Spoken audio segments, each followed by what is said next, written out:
Hi friends, my name is Jake. Welcome to Canadian Cutting Edge, and today I've got to announce my supporter winner. I announced it at the end of the video that I recorded the other day. I realized I need to say it at the beginning. Every month, one of my financial supporters wins one of the knives that I reviewed in the previous month. And that's for my Patreon supporters or my YouTube member supporters. You can go to patreon.com/CCE, or you can click join. It's down below right here, right beside where it says subscribe. There's in blue join, and you can financially support the channel. One person gets randomly chosen through Google number random generator, and then I look through the list and find the person with that number place, and that person wins. This time I organized it from the longest term supporter down to the newest 56 supporters I have, and Google said 56 was the random number, and so AJ and then a space B, as the logo looks on the screen, his handle or her, you're the winner. I've got no way of contacting you. I don't know what your email address is because I can't get at that stuff like I can on Patreon. I want you to email me at, I've got a new email address now too, jake@canadiancuttingedge.com. I bought a domain. It's like $17 a year to register for it, and then it's $7 a month so I can get emails on that domain, and I'm working on a website. So jake@canadiancuttingedge.com is how you contact me. AJ, please contact me, and so that I can let you know what prize you're going to win. You can also go to youtube.com/CanadianCuttingEdge/community, and I've set up a special post just to my supporters there, and from there you can see the list of knives that you can choose from, AJ, so let me know. And now we're doing this. I've got a package that's from Singapore. It's from AliExpress. I think it's and this is from White Mountain Knives. I think there's 4 knives in here that you're probably interested in.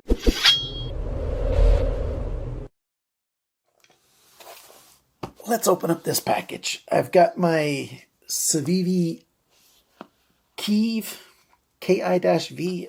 I haven't watched other people's videos on it. I'm not sure how it's pronounced. I probably should contact Ostep Hell and ask him. For those of you who aren't aware, Ostep Hell is one of my favorite knife designers. I like pretty much all the stuff that he's put out. But now we've got this box open. Let's see what we've got in here. We've got TwoSun, and we should have 2 Kubey knives in here. Yeah, there's a Kubey. There's a Kubey. And an Artisan Cutlery. Yes, my year ban of Artisan Cutlery CJRB is over. I had a bad experience with their warranty service, but their products I've had lots of good experiences with. And usually a knife, if it's going to go bad or have a problem like mine did, the problem is straight out of the package. And the only problem that there was with one of the knives, I got the Biome, and it was missing the pin for the lanyard. And if you don't have a pin for your lanyard, you can't use a lanyard. Now, I'm not a lanyard guy, so, you know, there's that. This is the new, oh, what's the name of it again? It starts with an A. Comes in 2 sizes, 1843P ODG. The name's on the screen. There's even exclusive versions of this out already. So there you go.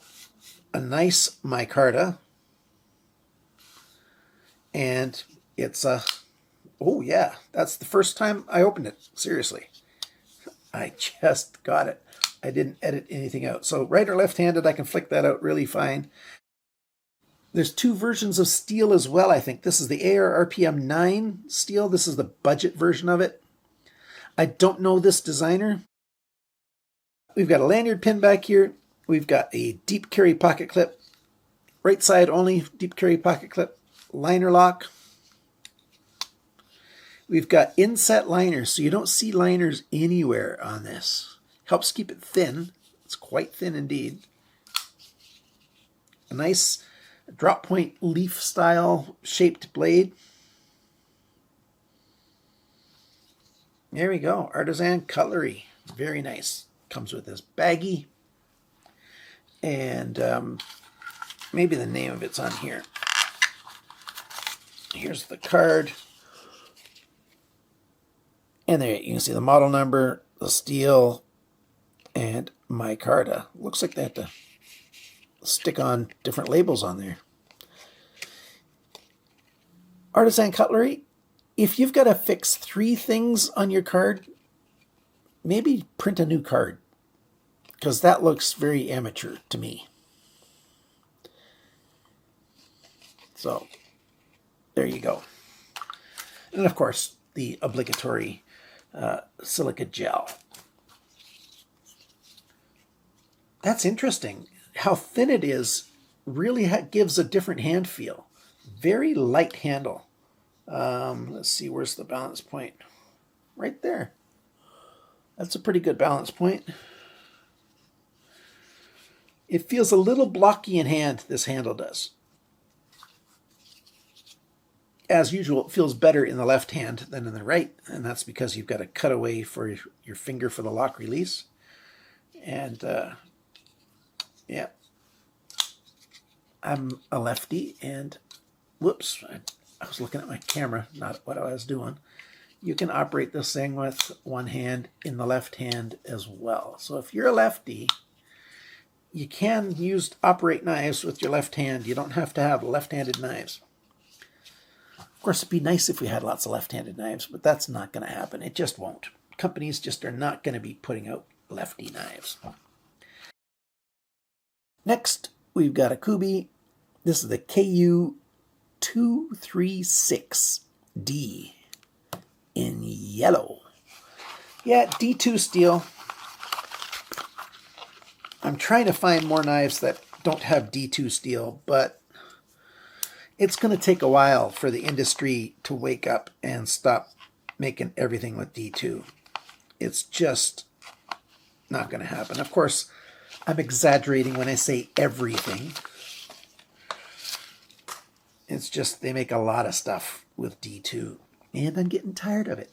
Now, this knife comes in several different colors, bright colors. I just thought this black and yellow would look really good. Classically, black and yellow are the colors to signify danger, or one of the pairs of colors to signify danger. My fingerprints just go everywhere, don't they? Just everywhere. This is a deep black wash, so they put quite a coating on here. Let's wipe that oil residue off of it. Yeah, it makes it look a little duller. Remember, it looked more solid black before. That's because they put oil on it. There's oil coming out right there on the pivot. Oh well, I'll clean it up more later on. We've got D2, full flat grind. Feels quite thin behind the grind. The grind angles look just terrible. I can see whoever was sharpening this did a big time rotating. Imagine a wheel coming down straight here, or a belt. And this person did a steep and went straight and then went steep at the tip again. Just terrible. That feels like it's like 35 degrees there, maybe more. Same thing back here. Of course, I'll measure it and put it on the measurements. This side, you can just tell by the light. This side was sharpened more consistently. The angle. Not great, but a whole lot better than that side. We've got a open pillar construction, lanyard pin way up here on the back of the handle. I wish they would have put the pin right there on the end.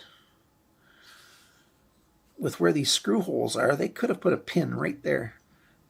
But I don't use lanyard pins that much, so there you go.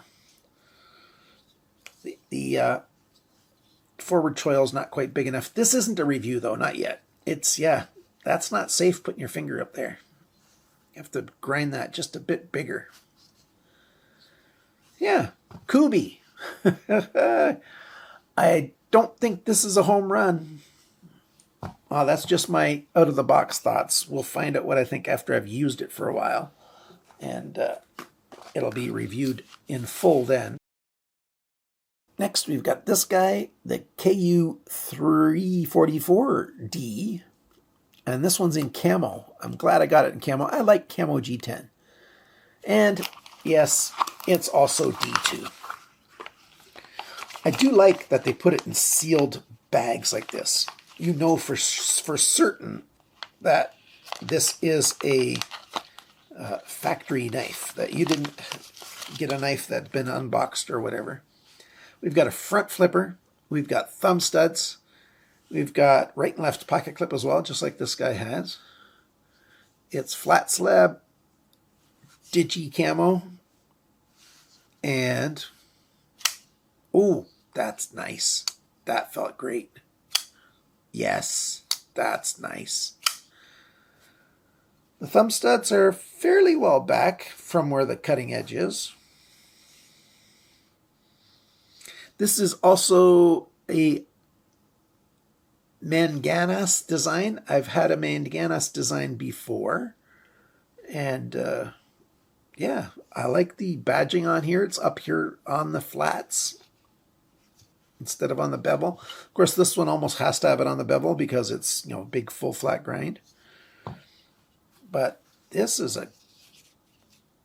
nice. Feels good in hand. We've got a stonewash finish. It might be a little thick behind the grind. I'll measure it. It certainly is thick behind the grind at the tip. Too thick.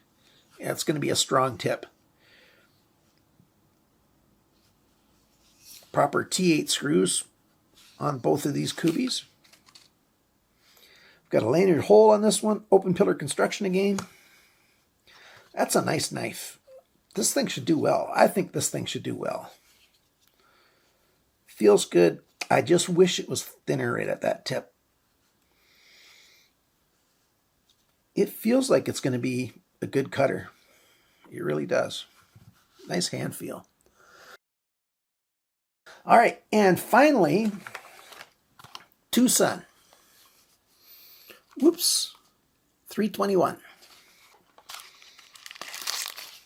This knife, you know, I like thumb stud knives.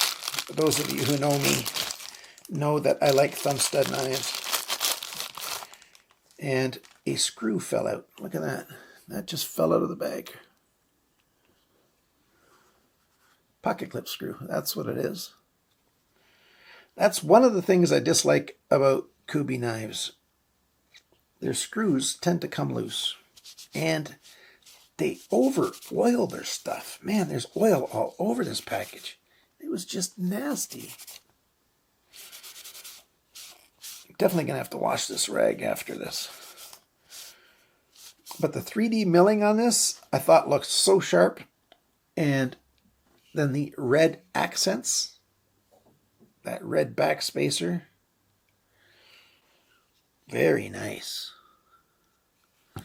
And I'm going to have to get my screwdriver and put that together. I'll put this stuff out of the way so I don't cut myself. I'll fix this and I'll be back. All right. Looks better now. The pocket clip screws are tight. It's got that, you know, typical budget pocket clip that I don't really like from TwoSun, but it certainly is better than their original budget pocket clip. I just wish they had like 5 or 6 different budget pocket clips and then, you know, had ones that really suit the knife better. But this is sort of okay. I'm not sure how they constructed this. They've got a screw. Yeah, this screw here holds it together at the back. So that's a body screw. That's a body screw. That's probably just, it has to be. Yeah, the blade's in the way. That's just a body screw. They put it right over a seam. Not a seam, a transition in the G10. So, I already wiped off the knife between the, when I tighten up the pocket clip. Look at that satin finish. The light reflects it so much that it looks like it's just bright.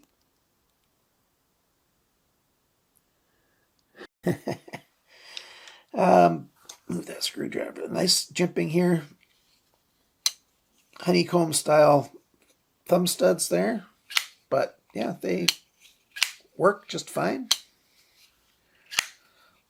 Left-handed is okay. You don't have as much room to get your left thumb behind there as you do if you used your right thumb.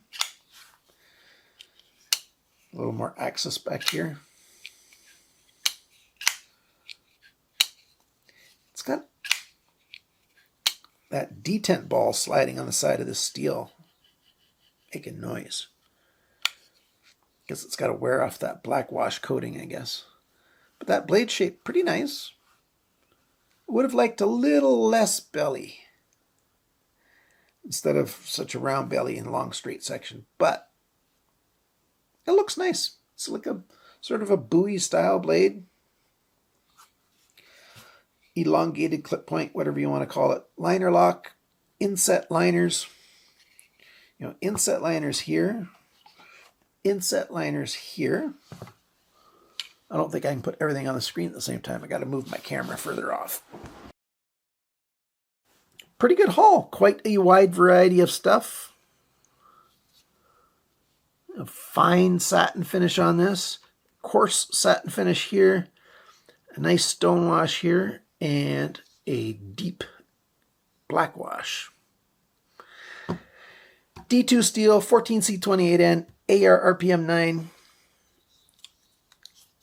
And all of these from White Mountain Knives, you save 10% when you use discount code CCE to buy your knives. Now, I think there is a White Mountain Knives exclusive on this guy. I'm not sure if it's the smaller one or the bigger one, or is it both of them? And I don't even remember. This has got to be the bigger one. It's got to be the bigger one. Yeah, I think it's got to be. Yeah, the sharpening just doesn't look that good on this knife either. If you take a look at how wide this sharpening bevel is, the final sharpening, how far it is from the very apex up onto the main bevel, it's wide on this side and narrow on this side. Ooh, and the angle change here at the heel of the blade is nuts. That last quarter of an inch gets much steeper right there. Very common hand sharpening. Hand sharpening sucks. Now, by hand sharpening, I don't mean people with their whetstones sharpening like that. That's really good hand sharpening. I mean the factory hand sharpening, where they've got either a motorized wheel or a motorized belt, and they hold the knife and they, slide the knife over a moving wheel or a moving belt. That's just not a good way to sharpen knives. It's a quick way to sharpen knives. And yeah, you can get the apex nice and sharp, but it's not a good way to sharpen. The angles get all messed up. And I know, I've been on this hobby trail so many times. I've ranted enough times. I'm just so sick and tired of bad factory sharpening. It really drives me nuts. We've got to start complaining more, guys and gals. We got to start complaining about factory sharpening. And stop believing the old adage, oh, factory edge is best, match the factory edge. What the heck are you going to do on this matching the factory edge when the factory edge changes? It's got to be changing at least 10 degrees along the length of this knife. The grind angle, you're going to match that 10-degree difference from one spot to a different spot on there? All of these have got some of that angle change. You can just, when you know what to look for, you can just tell by looking at it. This one's much steeper at the heel of the blade right here on this side. Not so much on that one. This one seems pretty consistent on that side. And fairly consistent on that side. So it seems to be similar angle all the way along. This one, it's looking good from here to here. And then you split that section in half. That part is okay-ish, but here it's just much steeper. And this side is too shallow. Compared to this side anyways. It's just not well done. This little knife here, well, I'll let you know when I review it. This one's fairly consistent along the length, but that's much easier because you've got a straight blade, no belly, and you can just sharpen that straight blade. People tend to find straight edges a little bit easier. But what do I think of these knives? The general design, this one will be great when it's given a bigger forward choil. That'll feel great in hand. But for now, that's a little too small. This one, the design, I don't know if I'd change a thing on it. That is nice. Feels nice in hand, nice different grips. Nice thumb studs, nice front flipper, quite like that. This one's a pretty good design. Like I said, I might just change the blade shape, take a little bit of this belly out so it's a little bit more gradual. And that would help it to be more of a piercer as well. But that handle feels nice. I like that handle design. I like the red accent. I like how they're trying to make it look a little bit like an integral. Lanyard holes in a good spot. And this guy, this is very nice. I might sand this G10, this micarta, the edges a little bit, because the edges are a little bit too crisp, a little bit hot in the hand when you hold it tight. Not a big deal though, just a little bit minor sanding. Nice and grippy micarta. Yeah, this is probably the winner of the bunch. If you want to buy one of these 4 knives, haha, yeah, Artisan Cutlery seems to have done the best job of these 4 knives. Thank you to my Patreon supporters. You guys really are the best. You can go to patreon.com/CCE and sign up to support the channel, or below this video, right down over here, there's a little word in blue that says join. You click that, follow the instructions, and you can support the channel that way. If you support my channel financially, you get to pick one of the knives. If you win, one person wins every month of all my supporters, randomly drawn. They get to pick one of the knives that I reviewed in the previous month as their own. Their choice, which one they want. And I give it a nice custom sharpening job at no charge. If you need your knives sharpened, contact jake@canadiancuttingedge.com, and you can contact me and send me your knives to get sharpened. First knife is free as long as the cutting edge is 5 inches or less, and you just want a working edge. If you want a mirror edge, that costs a little bit more because that's quite a bit more work to do just right. So thanks, guys, for supporting the channel. Till next time, friends, remember, always cut towards your chum, not your thumb. And bye for now.